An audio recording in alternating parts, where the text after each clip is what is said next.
जुंगलपुर नाम का एक गांव था। गांव में एक किराने की दुकान थी। जंगल में एक ही दुकान होने से उसका मालिक कालूराम पूरे गांव वालों को लूटता रहता था। शहर गांव से बहुत दूर था, इसलिए कालूराम अपने सामान का बहुत ज्यादा रेट रखता था। जंगलपुर वालों को मजबूरी में सामान लेना ही पड़ता था। एक दिन एक गरीब चिड़िया कालूराम की दुकान पर आई। भाई, ये शक्कर कैसे दिया? 100 रुपए की 5 किलो का भाव चालू है बहन जी। ये तो बहुत ज्यादा है। शहर में तो 20 रुपए का 5 किलो मिलता है। तो बहन जी वहीं जाकर ले लो, यहाँ काय आई हो? जब 5 दिन उड़ते हुए 10 किलोमीटर तक जाऊंगी, 5 दिन के काम का नुकसान अलग और आने जाने का खर्चा अलग, तो तुम्हें समझ में आएगा शक्कर कितने की पड़ी। अब बताओ जल्दी लेना है कि नहीं? गरीब चिड़िया मायूस होकर महंगी शक्कर लेकर चली जाती है। इसी तरह पूरा जंगल लालची कालू से परेशान था, लेकिन इसका कोई उपाय नजर नहीं आ रहा था। लालची कालूराम कभी कभी गरीबों को उधार में सामान दे देता था, बदले में दुगना तिगना ब्याज लगाकर कभी उनके घर का सामान, कभी उनके पालतू जानवर अपने कब्जे में कर लेता था। गांव में टुनटुन सिंह नाम का एक गरीब किसान रहता था। वह खेती से किसी तरह अपना घर चलाता था। उसकी एक बकरी को कालूराम ने अपने कब्जे में रख रखा था। टुनटुन सिंह पर उधार का ब्याज बढ़ता ही जा रहा था। टुनटुन सिंह किसी तरह अपनी बकरी वापस लेना चाह रहा था। सेठ कालूराम, मेरी बकरी मुझे वापस कर दो। मेरी बकरी कुछ दिनों में बच्चे देने वाली है। मैं वो बच्चे बेचकर तुम्हारा सारा कर्जा चुका दूंगा। किन बकरी के बच्चों की बात कर रहा है टुनटुन सिंह? जब बकरी मेरे कब्जे में है तो उसके बच्चे भी तो मेरे ही हुए ना। जा पहले मेरा कर्जा चुका दे पूरा। टुनटुन सिंह को बहुत गुस्सा आया।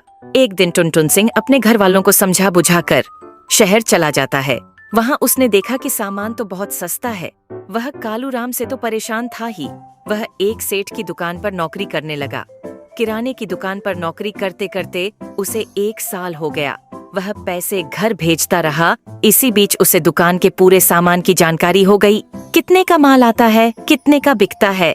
एक दिन उसने अपने उल्लू सेठ जी को अपने जंगलपुर का हाल बताया। ये सुनकर सेठ जी ने कहा, तो एक काम कर टुनटुन सिंह, तू गांव में मेरे नाम से एक दुकान ही खोल ले। धंधे में जो भी प्रॉफिट होगा हम आधा आधा कर लेंगे। बाकी माल विल मैं भिजवा दूंगा। पर याद रखना टुनटुन, धंधे में मेरे साथ बेईमानी न करना बाबा। सेठ जी से बेईमानी ने तो मुझे शहर में लाकर पटका है। मैं तो बस उस कालूराम को सबक सिखाना चाहता हूँ। मैं जिंदगी भर आपका वफादार बन के रहूंगा सेठ जी। कहा। सेठ जी बहुत खुश हुए। उन्होंने जंगलपुर दुकान खोलने के लिए सारा इंतजाम कर दिया। टुनटुन सिंह को गांव भेज दिया। सुजान सिंह ने ठीक कालूराम के सामने एक दुकान किराए पर ले ली। उसके 1 हफ्ते बाद ट्रक भरकर सामान आ गया। दुकान सेठ जी के नौकर आकर सजा गए। यह देखकर कालूराम बहुत परेशान हुआ। वह फटाफट टुनटुन सिंह के पास पहुंच गया। क्यों भी टुनटुन सिंह, तेरे पास इतना पैसा दुकान खोलने के लिए कहाँ से आ गया? चलिए बता कि मेरा कर्जा कब लौट आ रहा है। देख टुनटुन सिंह, तेरा कर्जा बढ़ते बढ़ते इतना बढ़ जाएगा कि मैं तेरी दुकान पर भी कब्जा कर लूंगा। हाँ ठीक है, चिल्ला क्यों रहा है? चल बता तेरा कर्जा कितना है? तू शहर में किसी का घर लूट कर आया है क्या? मैं तो नौकर आदमी हूँ कालूराम। ये दुकान तो मेरे सेठ जी की है। या तुझे जो पूछना है शहर चला जा, सेठ जी तुझे सब बता देंगे। ये तो शहर वाले उल्लू सेठ की दुकान है, मैं उनसे तो मुकाबला कर नहीं सकता। टुनटुन भाई, एक काम करते, तेरा उल्लू सेठ तो शहर में बैठा है, उसे क्या पता तू कितने का सामान बेच रहा है। तू एक काम कर, तू मेरे वाले रेट पर ही सामान बेच, इससे तुझे दुगनी बचत होंगी, ऊपर से पगार अलग से मिलेंगी और मेरी दुकानदारी खराब भी नहीं होंगी। दोनों भाई साथ में माला माल हो जाएंगे।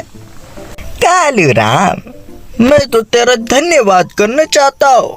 तेरी वजह से ही मैं यहाँ तक पहुँच पाया।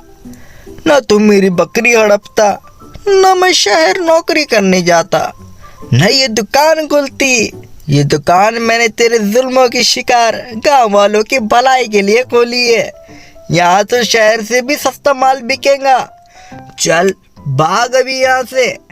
धीरे धीरे टुनटुन सिंह की दुकान चलने लगती है। कालूराम की दुकान पर एक भी ग्राहक नहीं होता। धीरे धीरे टुनटुन सिंह ने गांव वालों को उधार देना शुरू कर दिया, वो भी बिना ब्याज के। इससे जगदलपुर वाले बहुत खुश हुए। महीने में एक दिन टुनटुन शहर जाकर पूरा हिसाब सेठ जी को दे आता और सेठ ही उसे उसका हिस्सा दे देते। धीरे धीरे टुनटुन ने 2 नौकर भी दुकान पर रख लिए। अब उसने दूसरे गांव में भी दुकान खोलना शुरू कर दिया। इधर कालू की दुकान का सारा सामान सड़ने लगा, उसके आटे में कीड़े लग गए।